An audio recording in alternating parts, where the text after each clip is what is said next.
জানি না, বললাম তো দাদা, আমিও দেখতে পাইনি সকাল থেকে। তো আমার প্রশ্ন হচ্ছে যে এখানে এত উত্তেজনা কেন? এখানে কি হয়েছে? আরে ঠাকুরের মুকুটটা পাওয়া যাচ্ছে না, আলোটা রেখেছিল, এখন সকাল থেকে আলোরও কোনো পাত্তা নেই। কি মুকুট গায়েব?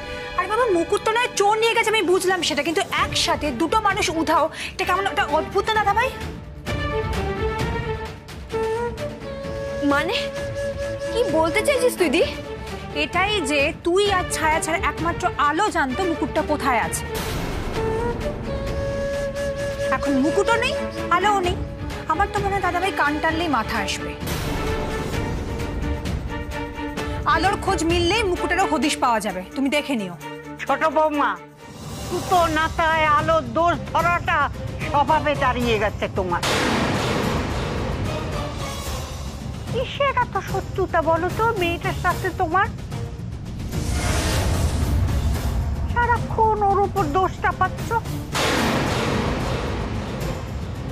মালা, এই মালা, দেখ তো খুঁজে আলো কোথায়।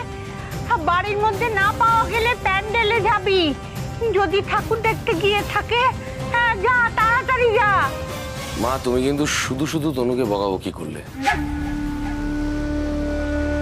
আলোর অনাথ আশ্রমের খাতায় কিন্তু গার্ডিয়ান হিসেবে দাদার নামটা লেখা আছে।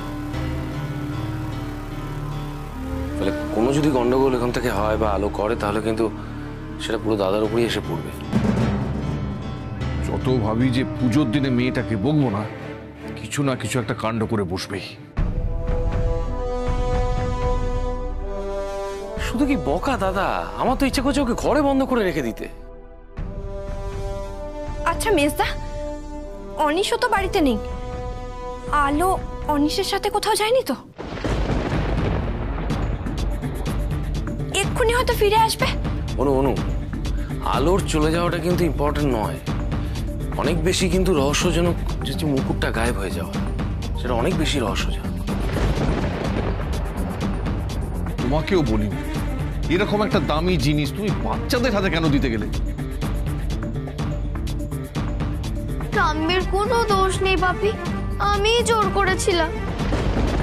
ঠাম্মি আমাকে অনেকবার বারণ করেছিল, অনুমাসেও আমি শুনিনি। মেজ খোকা, ছায়া এমন করে বললো, আমি আর না করতে পারলাম না রে। কে জানতো বলতো এমন একটা সর্বনাশ হয়ে যাবে। এই সুদিন, অনিশকে একটা ফোন করতো। অনিশের ফোনটা সুইচ অফ বলছে মেজদা।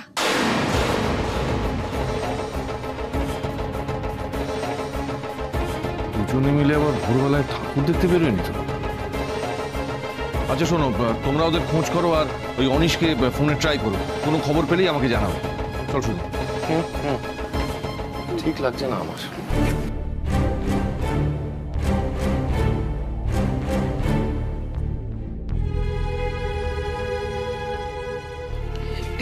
এই তনু, শুনলাম নাকি আলো আর অনিশকে খুঁজে পাওয়া যাচ্ছে না। তার সাথে ঠাকুরের মুকুটটাও পাওয়া যাচ্ছে না। না পাওয়া গেলে পরে খুব ভালো হবে, দাঁড়াও না, তারপর দেখো আমি সবার কি করি। আরে বাবা, সেসব পরে করবি, আমার কথাটা শোন। দীপুকেও খুঁজে পাওয়া যাচ্ছে না, কোথাও নেই। ঠাকুর দালান দেখেছো? বাবা, পুরো বাড়িটা তন্ন তন্ন করে খুঁজে দেখেছি, কোথাও নেই। ধরো আমি দেখছি। দীপু, কি করছিসটা কি তুই? দীপু করছিস? শোন, এই আলো আর অনিশ ওদের পাওয়া যাচ্ছে না, আর তুই বলি মুকুটটাও পাওয়া যাচ্ছে না, তাই সন্দেহটা ওদের উপরেই পড়েছে। এখন সবাইকে বড় মুখ করে রাষ্ট্র করিস না যে দীপুকেও খুঁজে পাওয়া যাচ্ছে না। দাঁড়া, আমি একটা ব্যবস্থা করি। হ্যাঁ, তারপর দাঁড়া। অদ্ভুত ব্যাপার, বেলা 10টার আগে যে ছেলের ঘুম ভাঙে না, সেই ছেলে 7 সকালে উঠে কোথায় গেল?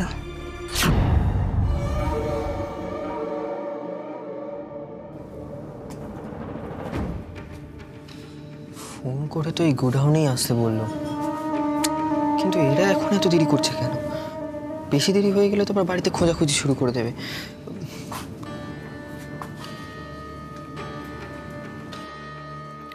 কিরে হিরো, রক্ষাটা কোথায়? হ্যাঁ, মাল্লুটা বার কর, তাড়াতাড়ি বার কর মাল্লুটা। তার থেকেও আরো দামি জিনিস এনেছি আমি। কি রে এটা? হ্যাঁ, এটাতে আমাদের পারিবারিক সম্পত্তি আছে, এটা হচ্ছে ঠাকুরের মাথার সোনার মুকুট।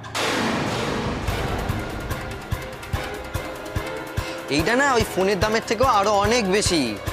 এই ধরো 1.5-2 লাখ টাকা হবে। লাখখানেক টাকার মাল এই বাক্সতে? এই খুলতো দেখে তাড়াতাড়ি খুল। চাবিটা তো আমি আনতে ভুলে গেছি। তোমরা ভেঙে ফেলো না, কিছু হবে না, কোনো অসুবিধা নেই। আমাদের হাতুড়ে পেয়েছিস নাকি রে? আমরা সব বাক্স বাক্স ভাঙি না, আমরা হচ্ছি শিল্প মানুষ, বুঝেছিস? রে বলছি কি, এইটাকে বেচে তোমরা যত পাবে তার থেকে ফোনের দামটা মানে 46,000 টাকা কেটে নিও, আর যেটা পড়ে থাকবে সেটা আমরা হাফ হাফ, ঠিক আছে?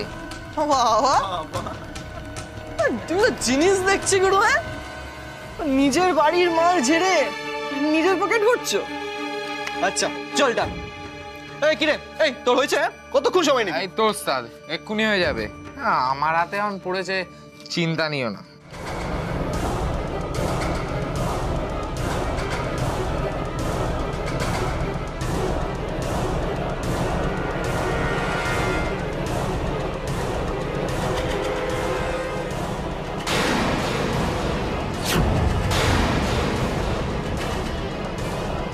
কি কোথায় গেল মুকুটটা? সত্যি বলছি, আমি নিজের চোখে দেখেছি মুকুটটা ওখানেই ছিল। মুকুটটা কোথায় চলে গেল বিশ্বাস করো, আমি নিজে দেখেছি। এটাতে মুকুট ছিল। আমার চাই তুই শিয়ানাগিরি করছিস? হ্যাঁ, শিয়ানাগিরি করছিস আমার সাথে? প্লিজ আমাকে জানাই, আমি সত্যি আমি দেখেছি ওটাতে।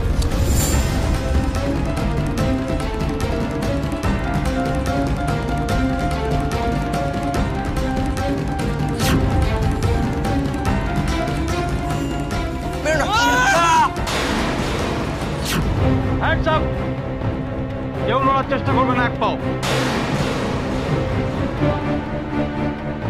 হাতে যা আছে মাটিতে ফেলে দাও। হ্যালো,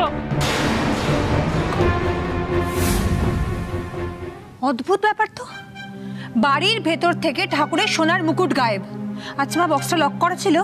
হ্যাঁ, লক করেই তো ছিল। তার মানে চোর লক করা বক্স নিয়ে গেছে। এবার কি হবে দাদা ভাই? আচ্ছা তোমরা একটা ব্যাপার ভেবে দেখেছো, এই মুকুট আর আলো একসাথে গায়েব। তোমাদের কি ব্যাপারটা এখনো সন্দেহজনক লাগছে না? আমার তো মনে হয় এবার একটা স্টেপ নেওয়া উচিত। ছোট বৌমা, এমনিতেই মেয়েটাকে খুঁজে পাওয়া যাচ্ছে না, তার উপর চোর বদনাম তুমি ওর দিও না। বাড়িতে এমনিতেই অশান্তি, আর অশান্তি বাড়িও না। বাবা মা, আমি অশান্তি করছি? সিরিয়াসলি মা, আমি বলছি কি অন্ধবিশ্বাস করারও একটা লিমিট আছে। ওই গো, কোথায় গেলে সব? এই তো, এইবারে মনে হচ্ছে পুজো বাড়ি, ঠাকুর দালান একেবারে গম গম করছে।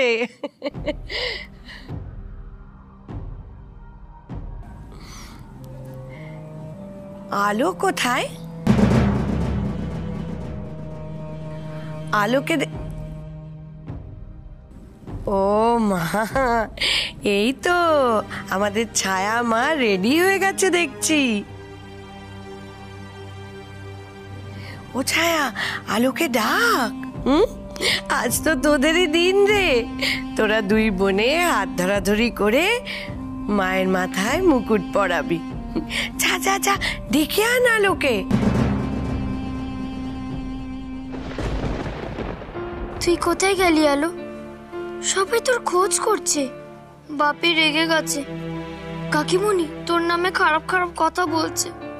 আমার একদম ভালো লাগছে না। তুই তাড়াতাড়ি আয় না আলো।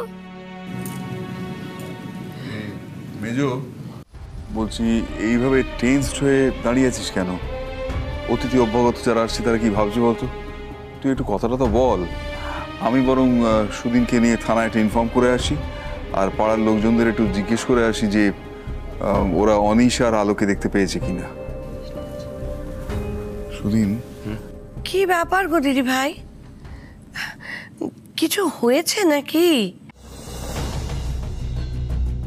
তোমরা সবাই এত চুপচাপ, তোমার ছেলেরা কেমন চুপি চুপি কথা বলছে। বীরেন আবার সুদিনকে নিয়ে এখন কোথায় যাবে গো? মাকে তো মুকুট পরাবার সময় হয়ে গেল, এক্ষুনি পরানো হবে তো।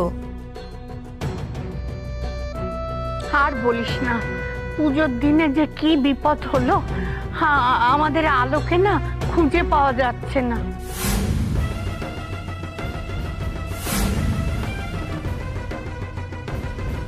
পাওয়া যাচ্ছে না? ওমা, সে কি কথা গো?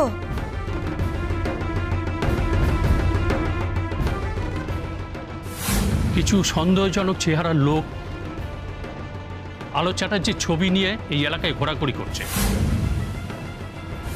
তাই আমার সাজেশন, এই সময়ে যতটা সম্ভব আলোকে আড়ালে রাখা ভালো, ওর সেফটির জন্য। লোকগুলো আলোর খোঁজ পেয়ে যায়নি তো? ওরাই তুলে নিয়ে যায়নি তো ওকে? ও দিদি ভাই, দিনকাল কিন্তু খুব খারাপ। পুজো পার্বণের সময় কত রকম লোক ঘুরে বেড়ায় চতুর্দিকে, আর ছোট ছেলে মেয়েদের দেখলেই ধরে নিয়ে যায়। হ্যাঁ গো, আলো আবার তাদের খপ্পরে পড়েনি তো?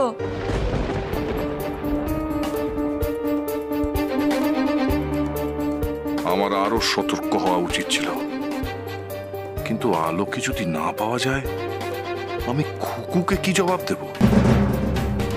হ্যাঁ রে অলোক, তোর বউ জানে যে আলোকে পাওয়া যাচ্ছে না?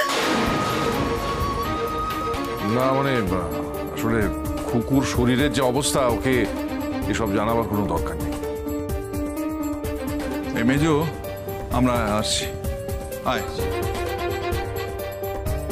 এই তো আলো আর অনিশ।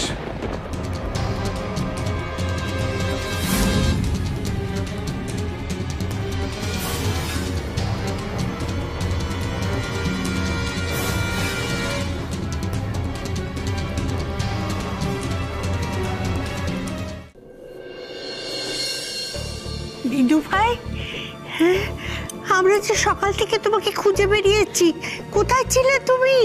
হ্যাঁ, আর অনিশ, তোরা দুজনে মিলে কোথায় ছিলি বাবা? এদিকে এদিকে কি সর্বনাশ হয়েছে জানিস? মায়ের সোনার মুকুট। দাঁড়াও মা,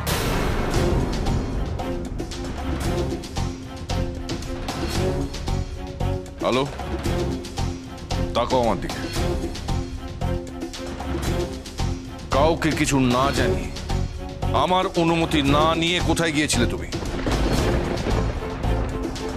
কি রে, চুপ করে আছিস কেন? জবাব দে। বলো বলো দিদু ভাই, কোথায় গেছিলে? হ্যাঁ, তুমি জানো না আমাদের চিন্তা হতে পারে? তোমার মাসি বোনের শরীরটা খারাপ, তুমি তো জানো। ও জানতে পারলে কি হবে বলো তো? সত্যি মা, এই কথাটা মেসির কানে তুলতে পারলে নাটকটা আরো ভালো জমতো। না রে, একদম চুপ। দীপু বাড়ি না আসা অব্দি কোনো নতুন নাটক শুরু করিস না। কি ভাবো তুমি নিজেকে? খুব বড় হয়ে গেছো। কাল আমি তোমাকে বলেছিলাম না যে আমার অনুমতি না নিয়ে তুমি বাড়ির বাইরে যাবে না? তাহলে কোথায় গিয়েছিলে? তুমি কি জানো যে যে তোমার জন্য বাড়ির সবাই কত চিন্তা করেছে?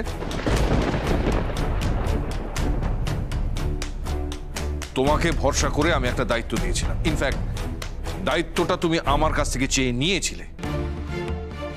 সেই দায়িত্ব পালন না করে, কাউকে কিছু না বলে তুমি বাড়ি থেকে বেরিয়ে গেলে। আজ তোর কপালে দুঃখ আছে রে আলো।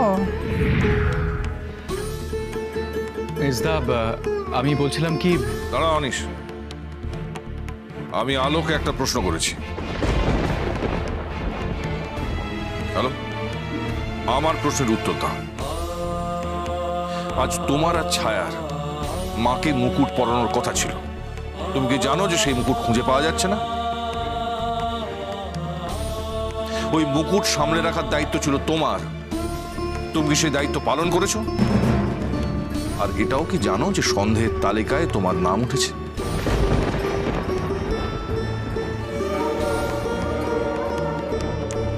বল না আলো, নইলে বাপি আরো বকবে।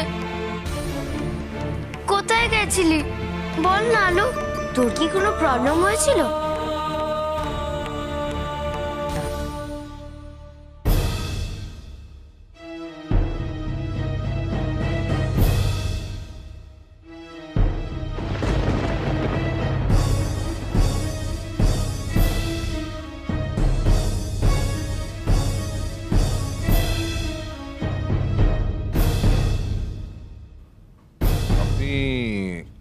আপনি লোকাল থানার ওসি না? Yes sir.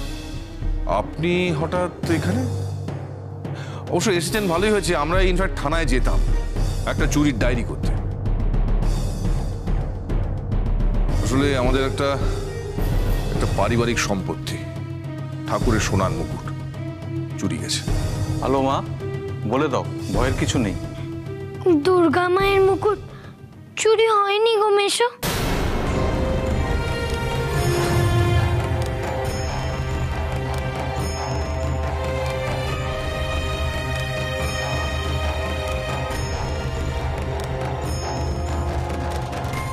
বাবা, কি কনফিডেন্স! হ্যাঁ,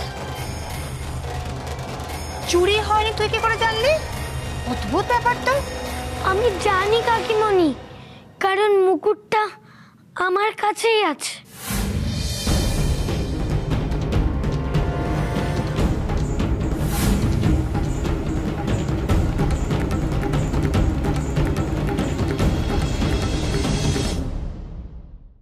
দেখেছো তো সবাই, কি বলেছিলাম?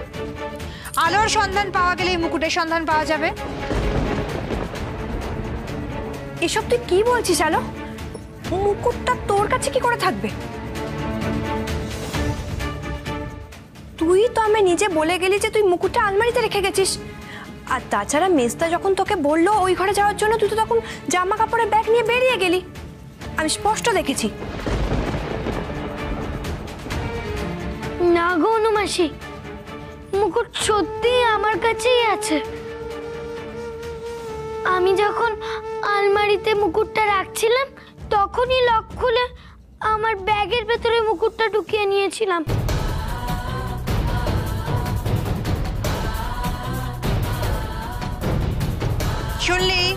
শুনলি তো অনু, ও এই কথাটা নিজের মুখে বলল। এবারও ওকে বাঁচাবার চেষ্টা করবি? মুকুটটা তুমি তোমার ব্যাগে ভরে নিয়েছিলে কেন? আর কাউকে সে কথাটা বলনি বা কেন? দাদা, কুকর্ম কি কেউ বলে? তাই বলেনি। সর্দার, এমন কোনো মন্তব্য করো না যাতে পরে পস্তাতে হয়।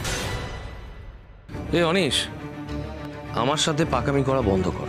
হ্যাঁ, তাহলে আমি কিন্তু। এই থাম থাম, তোরা সবাই থাম। আলো দিদু ভাই, তুমি এমন কাজ কেন করলে বলো না? দেখো তো, সকাল থেকে মুকুট না পেয়ে আমরা কত চিন্তা করছি।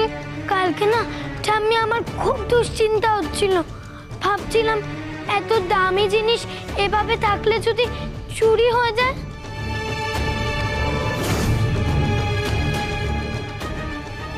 চুরি হয়ে যায়